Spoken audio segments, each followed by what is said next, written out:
오늘 우리에게 주시는 하나님 말씀 요한계시록 10장 10절과 11절 두 절의 말씀을 봉독해 드리겠습니다. 내가 천사의 손에서 작은 책을 갖다 먹어버리니 내 입에는 꿀같이 다나 먹은 후에 내 배에서는 쓰게 되더라. 저가 내게 말하기를 네가 많은 백성과 나라와 방언과 임금에게 다시 예언하여야 하리라 하더라. 아멘. 한 주간 동안 건강하셨습니까? 제가 지난 수요일 날 치과에서 오른쪽 어금니 2개를 뽑았습니다. 좀 굉장히 힘들게 했는데 저도 힘들었고 발치를 하는 의사도 고생을 좀 했습니다. 그런데 뽑아야 된다고 해가지고 뽑다 보니 이 오른쪽 얼굴이 아직도 좀 부어 있고요. 멍이 들어 있습니다. 그리고 또 아마 발음이 좀 셀지도 모르겠으니까 이해를 해주시기를 바랍니다.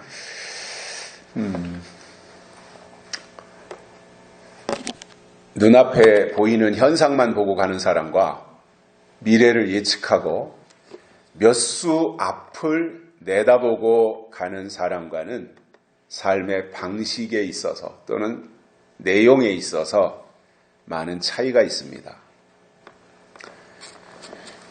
대부분의 사람들은 현재만 보고 살아갑니다. 현실 위주의 삶을 살아가고 있다는 이야기입니다.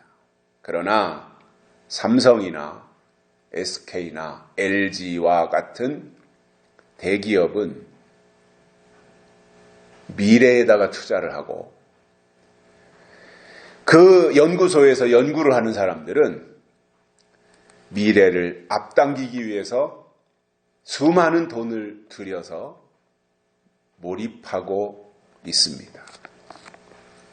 또한 현재만 보고 가는 사람과 미래를 예측하고 내다보는 사람과 비교할 때 돈을 누가 버느냐 하면 미래에다가 투자하고 미래를 미리 예측하고 가는 사람들이 돈을 번다는 이야기입니다.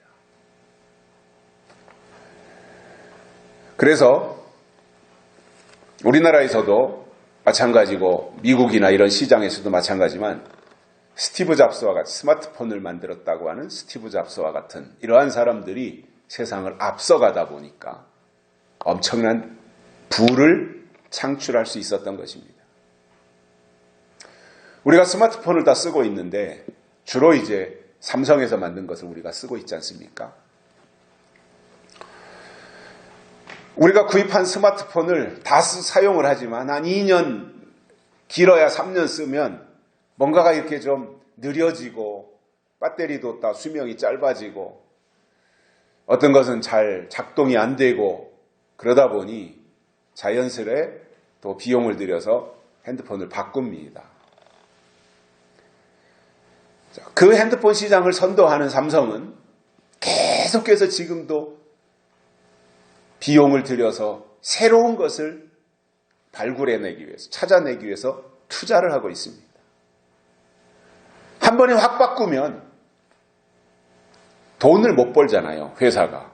그러니까 6개월에 한 번, 1년에 한 번 자동차를 만들든 스마트폰을 만들든 세탁기를 만들든 조금씩 바꿔서 신모델이라고 내서 팔고 그리고 또 그것이 어느 정도 확장됐다고 생각하면 또 새로운 모델을 연구했다가 그것을 만들어서 또 시장에 내놓고 이렇게 하면서 기업이 돈을 벌고 있습니다. 그래서 기업을 하는 사람들은 과거에 매달려 있지 않습니다. 현재만 보지 않습니다. 그 사람들은 반드시 미래에다가 투자하는 사람들입니다. 왜냐? 돈은 미래를 향해서 앞서가고 선점해야 돈을 번다고 하는 것을 그 사람들은 알기 때문에 그런 것입니다. 신앙도 마찬가지입니다. 현실만 보고 현상에 충실한 사람과 반드시 속히 될 일을 깨닫고 예언의 말씀을 토대로 해서 미래를 내다보며 신앙생활하는 사람은 큰 차이가 있습니다. 하나님이 우리에게 원하시는 삶은 물론 현실에 충실하기를 원하십니다. 하나님은 현실을 부정하지 않습니다. 우리에게 주어진 현실에 최선을 다해서 충실할 것을 주문하고 계시지만 거기에 안주한다든가 거기에 집착한다든가 그러지 말고 현실에 충실하면서 하나님이 하실 일이 무엇인지 바라보고 살아가는 삶을 요구하고 계신 것입니다. 어느 날 천사가 사도 요한에게 작은 책을 주면서 먹어버리라고 했더니 사도 요한이 그것을 이제 천사에게서 받아서 먹지 않습니까? 이 말은 하나님의 사람이 누구냐 하면 작은 책을 먹어야 되는데 작은 책이라고 하는 것은 요한계시록을 의미하는 것입니다. 그래서 오늘은 작은 책을 먹은 자의 특징이 무엇인지에 대해서 세 가지를 깨닫고 은혜를 받겠습니다. 첫째는 입에는 꿀같이 달게 받았습니다. 이 예언의 말씀을, 이 작은 책을 꿀같이 받았다는 거예요. 자, 다 그런 경험을 하셨겠습니다만은 저도 마찬가지입니다. 하나님의 말씀을 읽거나 또는 들으면서 그 말씀이 내 안에서 깨달아질 때 통쾌함이 있습니다. 희열이 있습니다. 기쁨이 있습니다. 아, 이 말씀이 이것이었구나 하는 것에 대해서 터득했을 때 얼마나 신나는지 모릅니다. 특히 그동안 궁금했던 계시록의 말씀이 풀어지고 그것이 또한 다른 말씀과 연결될 때 천하를 얻은 것과 같은 감격이 있습니다. 그런데 어려움은 이런 것입니다. 요한계시록을 읽으면서 요한계시록이 중요하다는 것은 사람들이 많이 알고 있는데 선뜻 요한계시록으로 접근하지 못하는 것은 요한계시록을 읽으면서 내용 파악이 쉽지 않아요. 왜냐하면 계시록이 상징으로 되어 있다 보니까 도대체 이 내용이, 이 상징이 의미하는 것이 무엇인지를 깨닫기가 쉽지 않다는 것입니다. 그러다 보니 사람들이 계시록은 참 중요한데 그래서 계시록을 읽어보려고 시도하다가 1장, 2장, 3장까지는 가는데 4장부터 이리로 올라오라 하나님이 사도 요한을 불러서 이제 그것을 요한계시록을 기록하게 되는데 그 내용부터 가서 보면은 도대체가 인을 떼는 게 뭔지, 인을 치는 게 뭔지, 7머리가 뭔지, 10뿔이 뭔지, 용이 뭔지 이런 거에 대해서 상징으로 되어 있는 것들을 깨닫기가 쉽지 않다는 거죠. 그러다 보니 읽다가는 포기합니다. 그리고 그것을 읽다가 포기하기를 몇 차례 반복하다 보면 계시록은 어려워. 그러니 나는 계시록을 안 읽을래. 이렇게 하면서 포기 선언을 하는 거예요. 스스로한테. 물론 인간의 의지로 계시록을 깨닫는 것은 불가능하지요. 다른 성경도 마찬가지죠. 성령의 감동으로 기록된 것이 성경이기 때문에 성령의 감동이 있어야만이 깨달을 수 있는 것이지 인간이 똑똑하고 잘나고 명문대학교를 나왔다고 해서 성경을 이해하거나 계시록을 깨달을 수 있는 것은 절대로 아닙니다.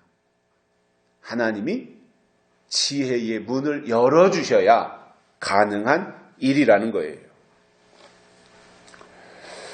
제가 고등학교 1학년 때 여름방학이었습니다. 그때 이제 저희 아버지께서 집회를 인도하셨는데 그 무더운 여름에 그때도 이제 요한계시록을 설명을 하셨어요. 아마도 제가 17살 고등학교 1학년 나이에 아버지가 인도하시는 집회에 참석해서 계시록을 들으면서 은혜를 받았던 모양이에요. 근데 뭐가 뭔지는 모르는데 설명을 들으면서 뭔가 제 마음에 이게 와닿는 것들이 있었어요. 근데 그게 뭔지는 몰라요. 그리고는 그 내용을 듣고는 집회가 다 끝난 후에 제 스스로가 내가 계시록을 읽어야 되겠다. 누가 시킨 게 아니에요. 계시록을 읽어야 되겠다. 그래서 혼자 마음먹기를 내가 계시록을 백독을 해야 되겠다. 그리고는 계시록을 읽기 시작했던 겁니다. 백독을 다 읽었는지 안 읽었는지 모르겠어요. 시간이 오래 지나서. 그러나 아마 7, 80독 이상은 하지 않았을까. 그렇게 이제 저 나름대로는 생각을 하는데, 읽으면서도 뭐가 뭔지 몰라요. 내용은 몰라요. 다만 1장부터 22장까지 읽고 또 다시 1장부터 20장까지 읽고 그러기를 반복했던 거죠. 그 후로 이제 군대를 갔다 오고 좀 성장해서, 그때도 여전히 아버지께서 집회를 인도를 하셨는데, 제대한 이후에 아버지가 인도하시는 집회에 참석해서 말씀을 들으면서 어떤 부분에서는 제 마음에 와 닿고 이해가 되면서 그런 말씀들이 제 가슴을 뜨겁게 달궜던 기억이 있습니다. 또 그전에는 몰랐던 것들이, 계시록의 내용들이 조금씩 깨달아지고 궁금했던 말씀들이 풀어지면서 그 말씀이, 계시록이 저에게 굉장히 꿀처럼 달게 다가왔던 적도 있었습니다. 다윗도 고백한 것을 보면은 주의 말씀이 꿀, 곧 송이 꿀보다 더 달도다, 이렇게 말했고요. 또 다른 곳에서는 주의 말씀의 맛이 내게 어찌 그리 단지요, 내 입에 꿀보다 더하니이다, 이렇게 고백한 내용들을 볼 수가 있습니다. 이 세상에 존재하는 많은 음식이나 식품들이 있습니다. 그런데 그 중에서도 가장 완전하고 이로운 것이 있다면 바로 꿀이라고 합니다.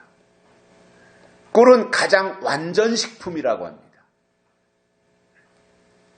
그런데 꿀이 어떻게 만들어져요? 꿀이 만들어지는 과정을 보면 벌들이 꽃으로 날아가서 꽃 속에 들어가 꽃 속에 담겨져 있는 그 꿀을 채취해서 벌의 몸속으로 저장을 합니다. 그리고는 가득 채워지면, 자기 몸 안에 꿀 성분이 가득 채워지면 벌통이 있는 곳으로 날아가서 벌집에다가 저장해 놓은 것이 꿀입니다. 분명히 이 꽃 속에는, 이 예쁜 꽃 속에는 꿀의 성분이 들어있어요. 그러나 꽃 속에 들어있는 것이 꿀은 아니에요. 단성분, 꿀의 성분이 있을 뿐이에요. 그런데 그것을 벌이 날아가서 꽃을 돌아다니면서 그것을 채취해서 벌의 몸을 통과해서 나와야 꿀인 것처럼, 성경도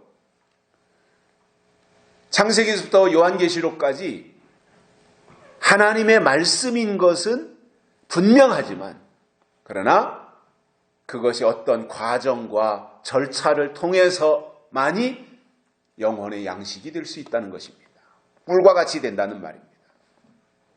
솔로몬은 그의 아들에게 내 아들아 꿀을 먹으라, 이것이 좋으니라, 이렇게 잠언에서 말씀했습니다. 세례요한을 보면 광야에서 약대 털옷을 입고 석청, 즉 꿀을 먹었습니다. 이게 세례요한입니다. 광야에 있으면서 약대 털옷을 입었고 꿀을 먹은 사람이에요. 그렇게 광야 생활을 하다가 때가 되니까 입을 열어서 세례요한이 증거한 게 뭐예요? 내 뒤에 오실 예수님이 누구시냐, 이것을 세례요한이 증거했던 것입니다.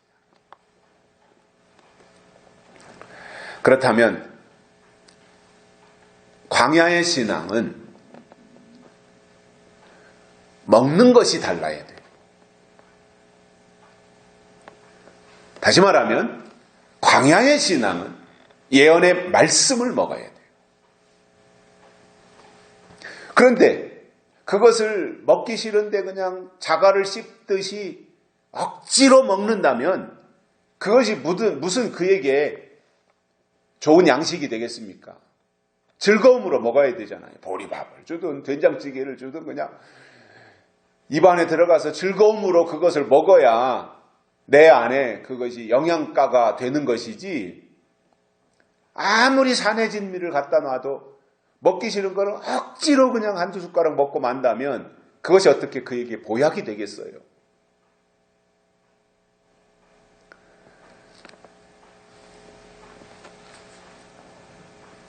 계시록은 예수님이 이 땅에 다시 오실 때 일어날 일을 기록한 것이기 때문에 장성한 신앙은 당연히 계시록의 내용을 궁금해하고 그 말씀으로 양식을 삼게 되어 있습니다.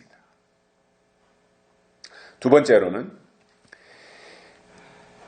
작은 책을 먹으면 배에서는 쓴 일이 생긴다는 것입니다. 입에는 단데 배에는 쓰다라는 거죠. 상징으로 되어진 이 요한계시록이 하나님의 약속으로 풀어지고 그 요한계시록의 말씀이 다른 성경과 연결이 되며 깨달아지면 그 순간부터는 배에서는 쓴 일들이 생긴다라는 겁니다. 다시 말해서 괴로운 일들이 생긴다는 거예요. 불편한 일들이 발생한다는 거예요.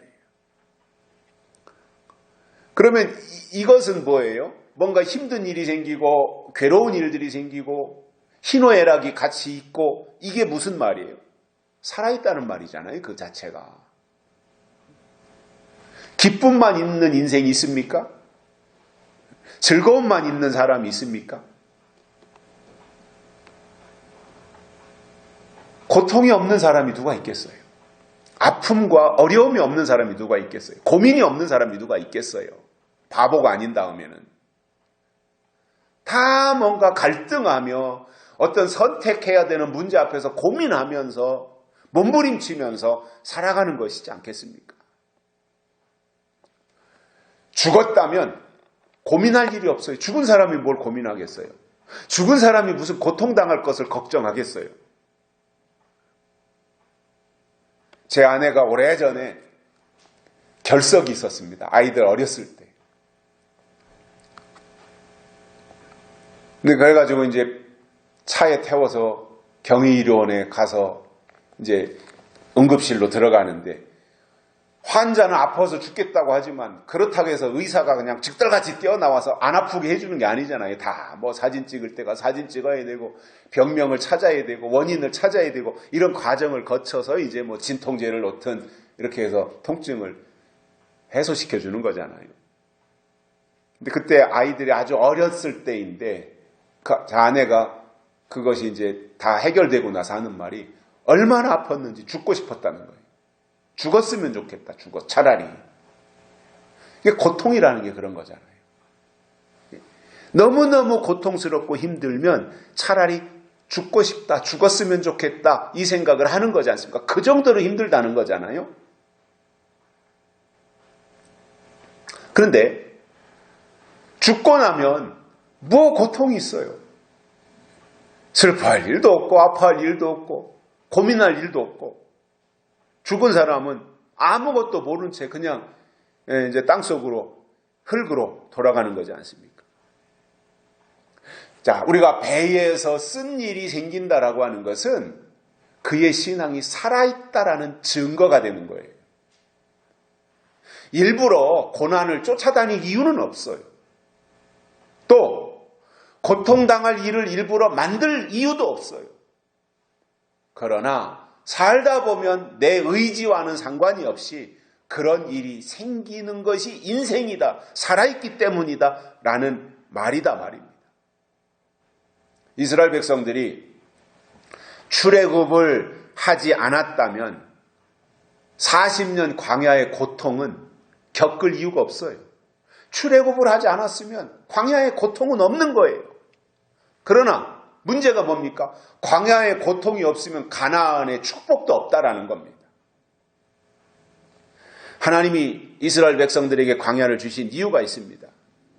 애굽에 있을 때 430년 동안이나 가지고 있던 습관과 같이, 언어와 같이, 어떤 사고방식과 같이 그들에게 어떤 몸에 쪄들어 있는 그 모든 것을 광야에 나와서는 이제 애굽에 있었던 모든 생활 방식까지도 다 내버리고 광야에서 가나안 땅을 그리워하며 앞으로 가나안 땅에 들어가서 살 수 있는 사람으로 광야에서 체질을 개선하라고 하나님이 제공하신 훈련소가 광야였습니다.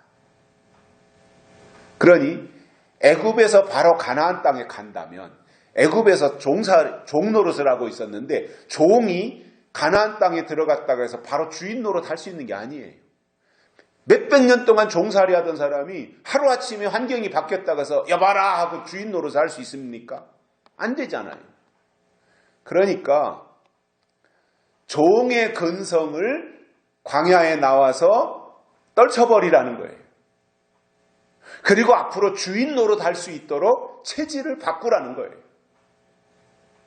이것이 하나님이 이스라엘 백성들에게 광야를 주신 이유예요. 그리고 광야에 나와서 하나님의 통치를 이루기 위해서 다듬어지라는 겁니다. 하나님으로 길들여지라는 것입니다. 그리고 하나님으로 인해서 새로 지으심을 받으라고 주신 것이 광야였던 것입니다. 그렇다면 모세의 인도함을 쫓아서 출애굽을 하고 홍해를 건너서 광야에 나왔다면 이스라엘 백성은 이유 없이 모세가 하자는 대로 했으면 돼요. 그런데 출애굽에서 광야에 나온 이 사람들이 홍해를 건너서 나가면 모든 것이 다 이제 술술 잘 풀리고 탄탄대로가 되어지고 이렇게 곧바로 젖과 꿀이 흐르는 축복의 땅으로 들어갈 것으로 생각을 했는데 광야에 나와 보니까 불편한 게 한두 가지가 아니잖아요. 구름기둥, 불기둥 이거를 따라서 움직여야 되는데 언제 움직일지도 몰라요. 몇 달이고 가만히 있을 때도 있고요. 어떤 때는 금방 또 움직이고요. 쉬지도 않고 계속 갈 때도 있고요. 예고 없이 그러니까 얼마나 불편해요. 그러니까 불평하고 좀 귀찮으면 원망하면서 결국 그들이 순간순간 했던 말이 뭐예요? 애굽으로 돌아가자, 그 말이었던 것입니다. 하나님이 가장 싫어하는 말, 애굽으로 돌아가자, 옛날로 돌아가자, 과거로 돌아가자. 하나님은 미래를 바라보며 가나안 땅을 바라보며 천국을 바라보며 약속의 땅을 바라보며 미래지향적으로 나가는 것을 하나님은 원하고 계신데 출애굽해서 광야에 나온 이스라엘 백성들은 껌뜻하면 애굽으로 돌아갈 과거 지향적인 생활을 했다는 것입니다. 이게 하나님이 가장 싫어하는 내용들이었어요. 지금도 하나님이 우리에게 원하시는 것이 있습니다. 하나님이 약속의 말씀을 우리에게 주셨으면 그 말씀을 붙잡고 하나님의 인도하심을 따라서 감사함으로 나아가면 하나님은 생각까지도 하나님의 것으로 채워주시겠다라는 약속을 주신 거예요. 우리가 하나님을 믿지 않습니까? 하나님을 믿는다고 하는 것은 하나님이 우리에게 주신 말씀을 믿는 것입니다. 하나님은 영이시잖아요. 영이신 하나님은 말씀이세요. 말씀이신 하나님이 영이시기 때문에 영은 우리에게 볼 수 없잖아요. 비물질이잖아요, 영은. 그렇기 때문에 우리가 볼 수도 만질 수도 없어요. 그래서 하나님이 우리에게 주신 것이 말씀을 주신 거예요. 그래서 우리가 말씀으로 하나님을 만나고 말씀으로 깨닫는 것이고, 그래서 우리가 하나님을 믿는다고 하는 것은 하나님이 우리에게 주신 말씀을 믿는 거예요. 그리고 말씀을 믿는다고 하는 것은 기록된 성경을 통해서 때를 따라 주시는 예언의 말씀으로 인도함을 받는 것입니다. 거기까지 가야 된다 그 말입니다. 이스라엘을 하나님이 출애굽시킨 이유는 광야로 데리고 나와서 40년 동안 죽도록 고생이나 시키려고 데리고 나온 것이 아닙니다. 가나안 땅으로 데려가기 위한 준비의 단계로 하나님이 광야를 예비하셨던 것입니다. 그래서 광야에 나왔다면, 그래서 광야에서 지금 생활하고 있다면, 그리고 광야의 사람이 되었다면 그들의 기억 속에서조차, 생각 속에서조차 애굽에 대한 것은 다 지워버려야 맞아요. 그리고 가나안 땅을 늘 바라보고 사모하는 생활을 했어야 합니다. 그런데 광야에 나온 이 사람들은 가나안 땅을 바라보기보다는 순간순간 애굽 땅을 더 그리워했어요. 애굽에서 먹었던 음식이 더 좋았다고 그들은 생각을 했던 거예요. 그러다 보니 애굽의 양식과 하나님이 광야에 주시는 만나와는 비교할 수 없을 정도로 만나가 더 우월한 것인데도 하나님이 주신 만나를 불평하고 애굽에서 먹던 음식을 더 그리워했던 것입니다.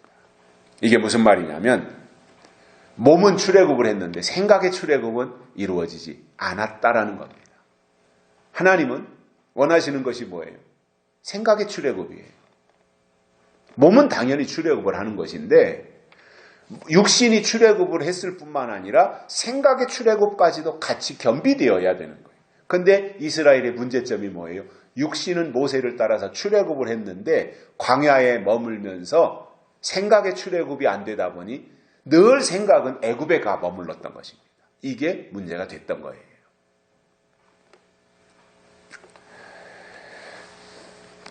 사람들이 그런 것 같습니다. 뭔가 좀 자기에게 유리하고 유익하고 자기 기분이 좋고 자기 마음에 들면 아멘도 잘하고 휘파람을 불면서 기뻐하지만 배에서 쓴 사건을 만나면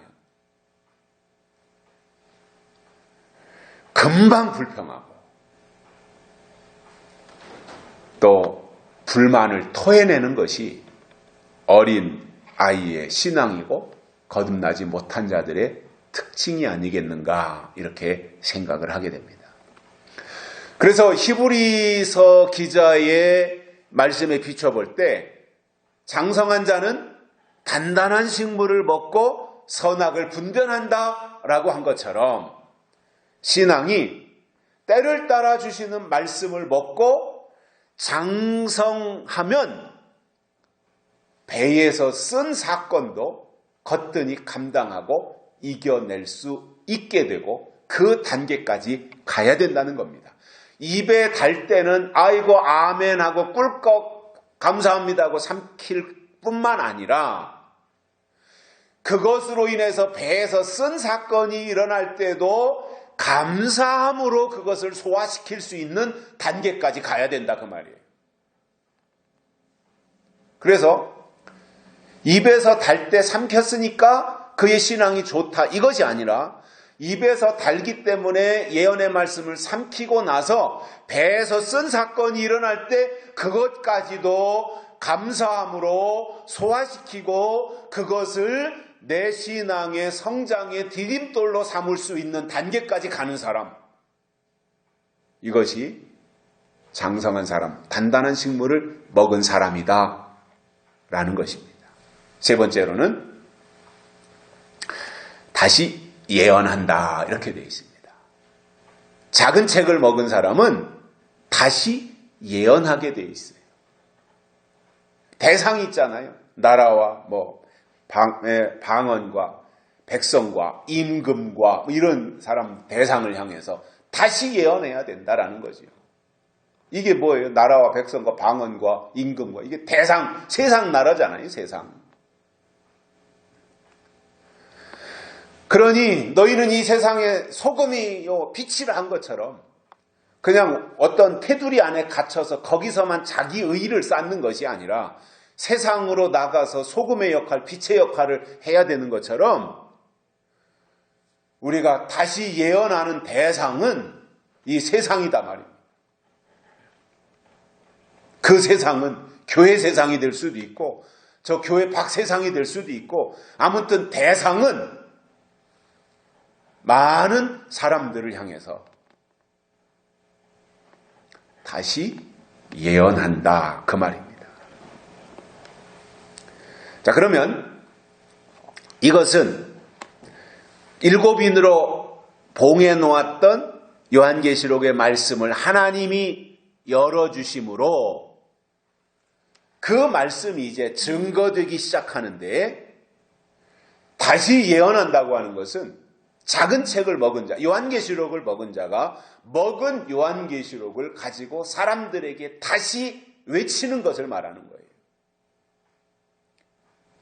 예수님이 이 땅에 초림하실 때 예수님보다 먼저 와서 오실 예수님을 증거한 사람이 세례 요한입니다. 그리고 반모섬에 유배되어서 이리로 오라고 하는 말씀에 이끌려 영이 높은 차원으로 올라가서 반드시 속히 될 일을 기록하고 다시 오실 예수님을 증거한 사람은 사도 요한입니다. 다시 말하면 초림 예수님을 미리 소개한 사람은 세례 요한이었고 다시 오실 예수님을 상세하게 소개한 분은 사도 요한이었다 그 말입니다. 이 두 사람의 공통점이 있습니다. 둘 다 오실 예수님에 대해서 먼저 예언했다라고 하는 겁니다.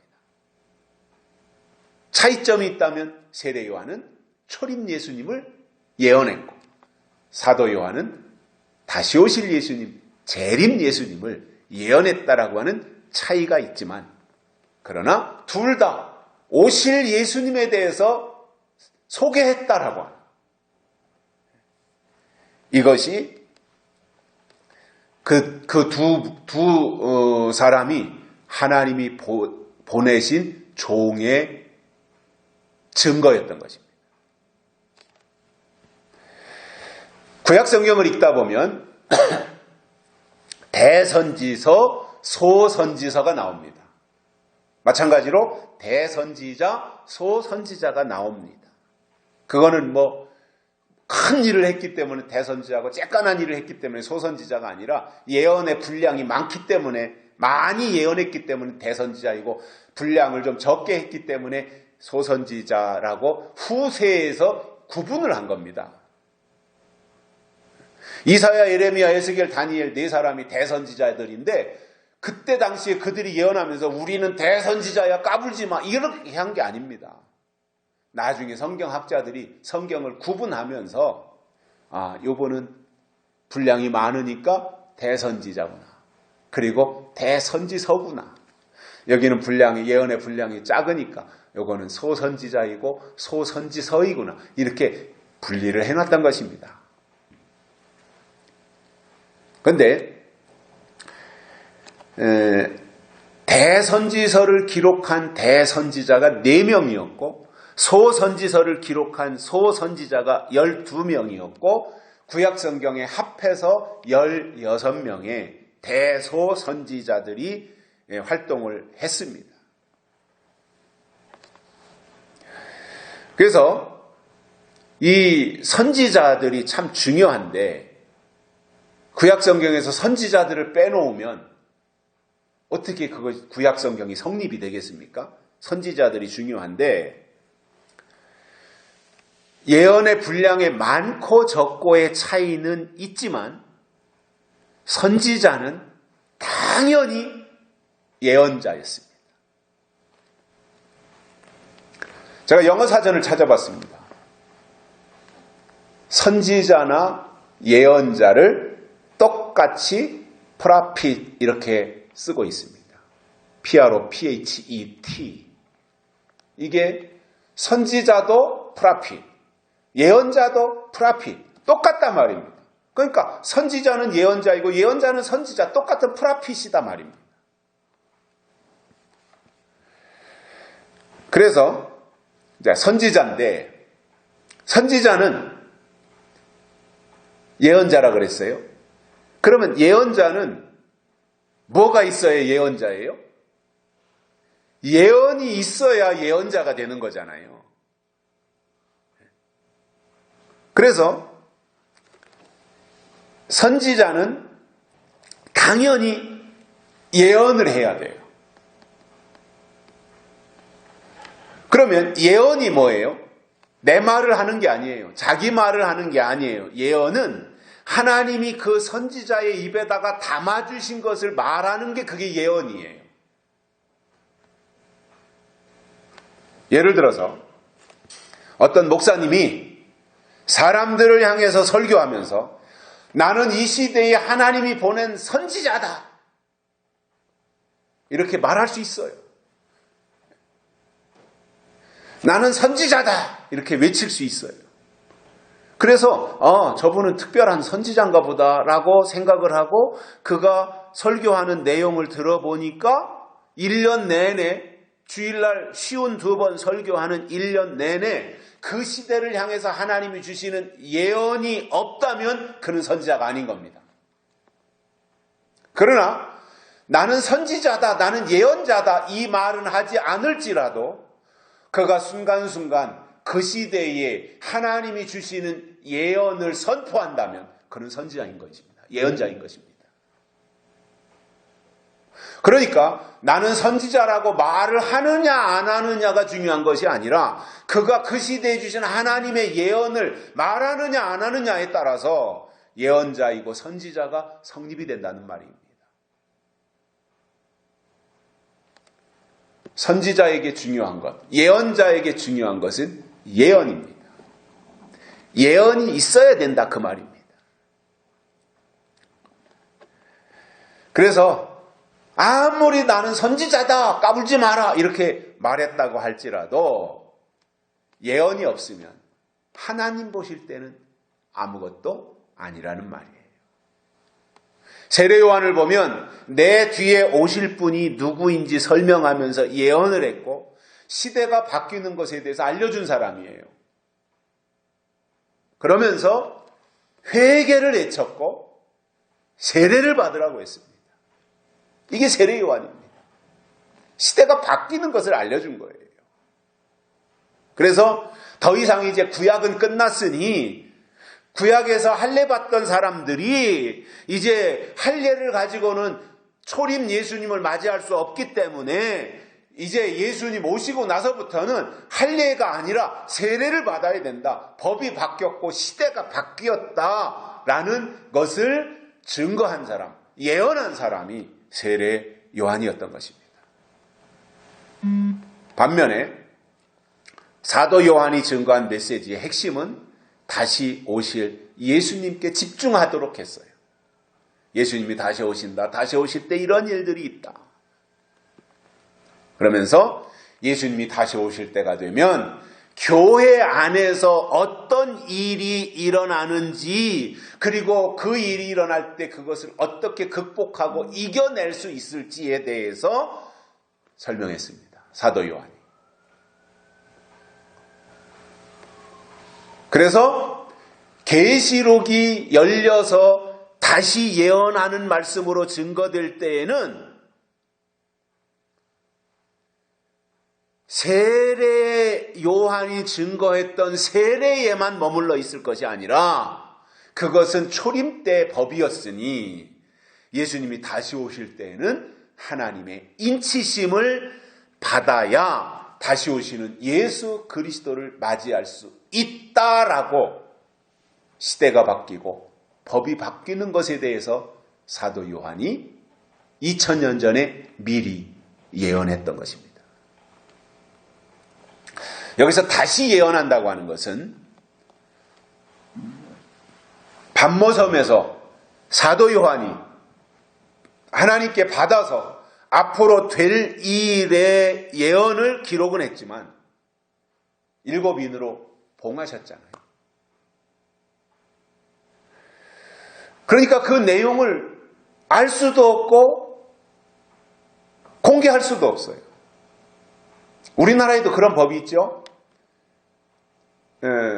대통령 임기가 끝나면 우리나라 대통령은 5년 단임제니까 대통령이 취임해서부터 대통령이 끝나는 날까지 있었던 모든 대통령과 관련된 기록을 봉해가지고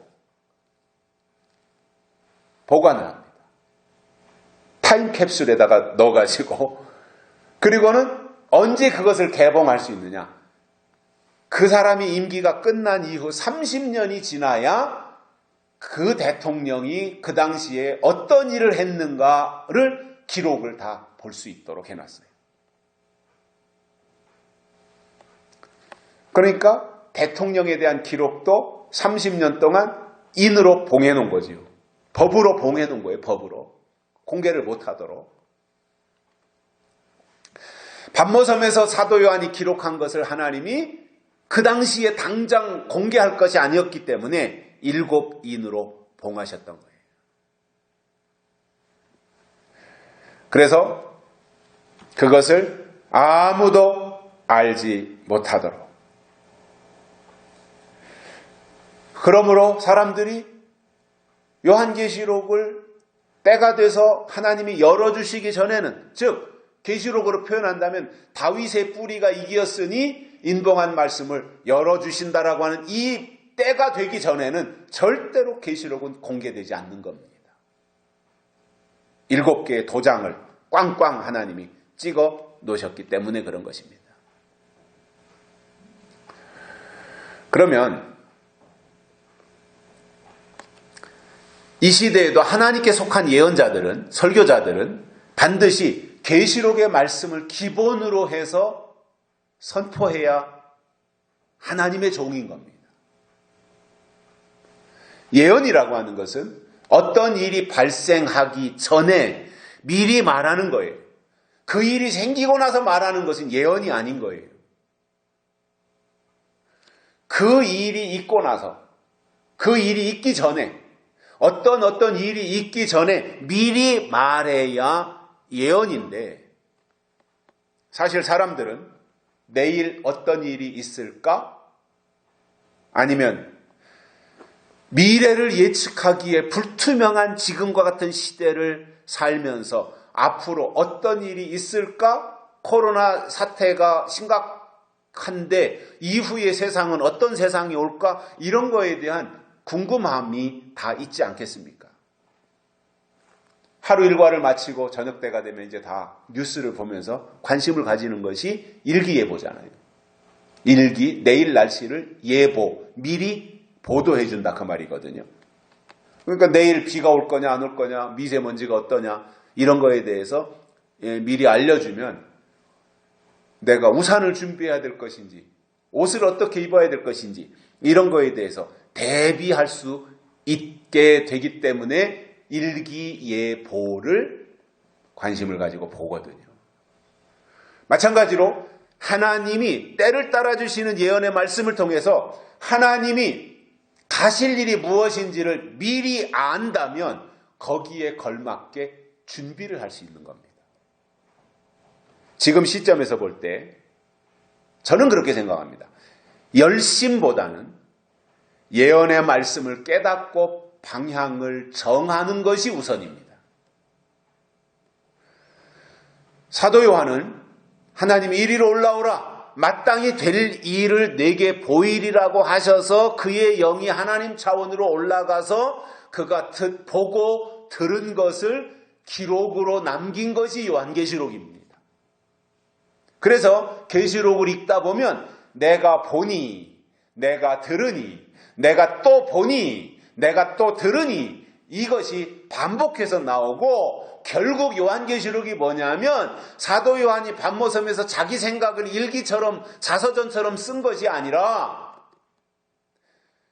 하나님께 듣고 본 것을 그대로 기록으로 남긴 것이 요한계시록이다 그 말입니다. 즉 하나님의 기록이다 그 말입니다. 하나님이 하실 일을 미리 요한의 손을 빌려서 기록한 것이 계시록이다 그 말입니다.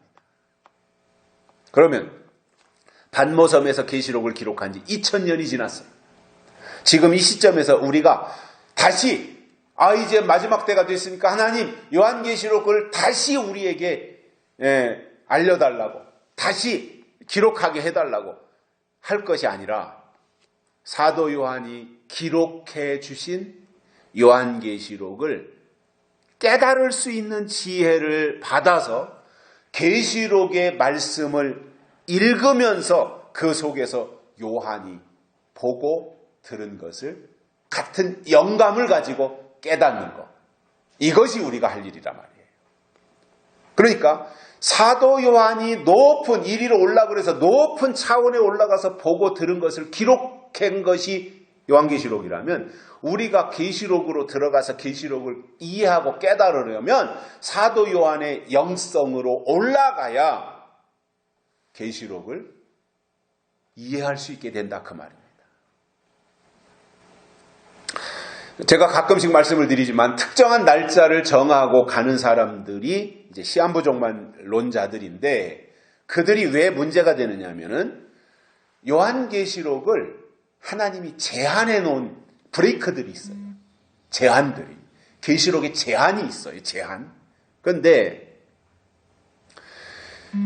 하나님이 허용하신 범위 내에서 즉 제한하신 것을 벗어나지 말고 허용하신 범위 내에서만 계시록을 깨닫고 증거해야 되는데 시한부 종말론자들은 착각하는 겁니다. 그리고 하나님이 제한하신 것을 벗어나는 거예요. 그러다 보니 인치는 날짜를 말하고 휴거 날짜를 말하고 대환란의 날짜를 말하고 더 나아가서 예수님의 재림 날짜까지 말하는 이 넷 중에 한 가지 걸리면 다시 한부 종말론이 되는 거니까요. 이것은 왜 문제가 되느냐 하면 하나님은 요한계시록의 예언 안에 머무르라고 말씀하셨는데 그 하나님이 제한하신 것을 벗어나면 이것은 이미 빗나간 것이다 말입니다. 성경을 근거로 요한계시록의 예언을 깨달았으면 예수님이 재림하실 때가 임박했다라고 하는 말은 아무리 강조해도 아무 문제가 되지 않아요. 임박한 재림을 강조하는 것은 어떤 특정 날짜를 정하는 게 문제가 되는 거지 임박한 예수님의 재림이 임박했다는 것은 상황적으로 볼 때, 교회의 내용적으로 볼 때, 모든 여건으로 볼 때 예수님의 재림이 임박했다고 하는 것은 아무리 강조해도 문제가 되지 않아요. 다만 날짜를 말하는 것은 피해야 된다 그 말인 겁니다. 오히려 예수님이 재림하시기 전에 무슨 일이 일어나는지 계시록의 내용을 순서대로 알려서 예수님이 오실 때 맞이할 수 있도록 준비를 하게 하는 것이야 당연한 것이고 그것은 좋은 것이지요.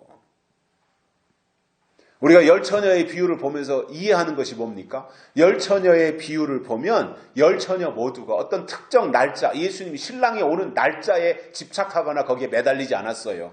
어떤 특정 날짜에 매달린 사람들이 아니었어요. 다만 그들은 신랑이 오신다는 소식을 듣고 신랑이 오실 때까지 기다린 사람들이었는데 차이는 뭐였냐면 신랑을 맞이하는 데 필요한 그릇의 기름을 준비하고 기다렸느냐 아니면 등잔불만 들고 기다렸느냐 이 차이가 있었을 뿐인 겁니다. 그런데 그 차이가 엄청난 차이를 가져왔던 거죠. 그러면 다시 예언하는 사람은 작은 책을 꿀처럼 받아먹고 그 사람이 다시 예언하는 것이지 작은 책이 뭔지도 모르고 예언의 말씀이 뭔지도 모르는데 사도 요한이 2000년 전에 반모섬에서 받아서 기록했던 그 예언의 말씀을 다시 예언할 수 있겠느냐 말이에요. 작은 책이 뭔지 모르는데 작은 책을 먹겠습니까? 예언의 말씀이 뭔지 모르는데 그것을 먹을 수 있겠습니까? 안 된다는 이야기입니다. 물론 성경 66권이 다 똑같이 중요합니다. 어느 게 더 중요하냐? 저는 그것에 대해서는 말할 수 없다고 봅니다. 왜냐? 창세기는 창세기대로 중요하고 로마서는 로마서대로 중요하고 유다서는 유다서대로 중요하고 다 그 위치에서 그 역할을 다 한 거예요. 자동차가 한 대가 조립되기 위해서는 각자 커다란 바퀴도 있어야 되고 엔진도 있어야 되지만 그것을 조립시키는 쬐깐한 나사도 하나가 어딘가에 숨어서 그 자리에 박혀서 그 역할을 해야 자동차가 움직이듯이 어느 게 더 중요하냐 말할 수 없는 거예요. 자동차 이게 드러나면 되는 거잖아요. 마찬가지로 어느 성경이 신명기가 더 중요하냐 민수기가 더 중요하냐 이것을 따질 것은 없이 성경 66권이 모두가 다 중요하지만 다만 예수님의 재림과 관련해서는 요한계시록을 사도 요한의 심정으로 깨닫고 이해하는 것이 필요하다 그 말입니다. 결론으로 하나님이 요한계시록을 우리에게 열어주신 것은 이 말씀을 통해서 신앙이 성장하라는 거예요. 나는 인 맞았네 아니네 나는 14만 4천에 들어갔네 안 들어갔네 이건 유치한 얘기입니다. 그건 어린애들이 하는 이야기입니다. 요한계시록을 하나님이 주신 목적은 그 말씀을 통해서 우리의 영이 우리의 신앙이 성장하라는 거예요. 그래서 성장하면 분별할 것을 분별합니다. 성장하면 미혹당하지 않습니다. 그래서 계시록을 통해서 성장의 재료로 삼고 그리고 계시록을 통해서 내 신앙을 성장시키며 악한 마귀 사탄과 싸워서 이길 수 있는 실력을 키우라고 주신 것이 요한계시록입니다. 그런데 왜 이 소중한 요한계시록을 가지고 네가 옳으니 내가 옳으니 도토리 키재기하고 있으면 되겠습니까? 나는 인 맞았는데 너는 뭐냐 이런 일을 하고 있으면 되겠냐 말이에요. 악한 영들하고 싸우라고 그랬는데 사람하고 싸우고 있으면 되겠냐 말이에요. 저는 계시록을 읽으면서 제가 나름대로 내린 결론이 이겁니다. 하나님 우리에게 계시록을 주신 이유는 신앙의 성장이고 성숙에 있는 겁니다. 그러면 다 해결되는 거예요. 아니 성장하고 성숙했으면 다 해결되는 거지.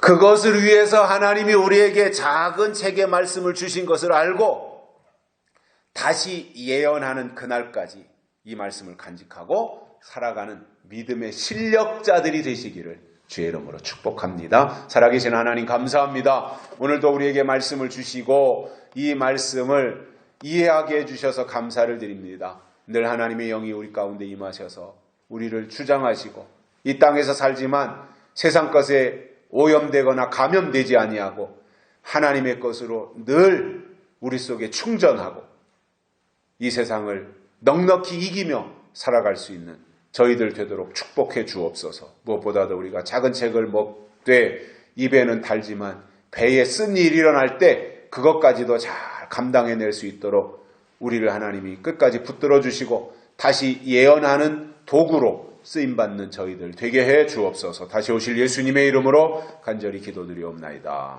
아멘. 찬송가 209장 부르시면서 헌금 드리시겠습니다. 새 찬송가는 285장입니다.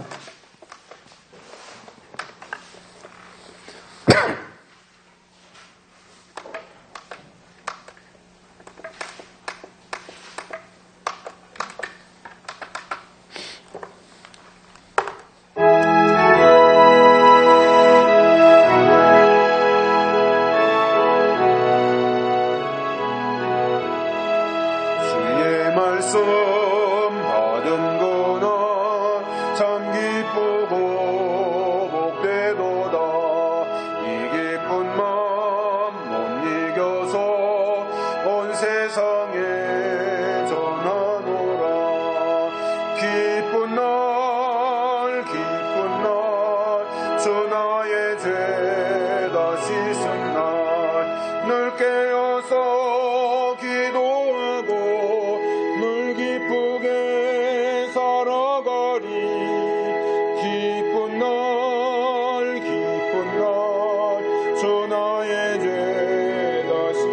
3절입니다.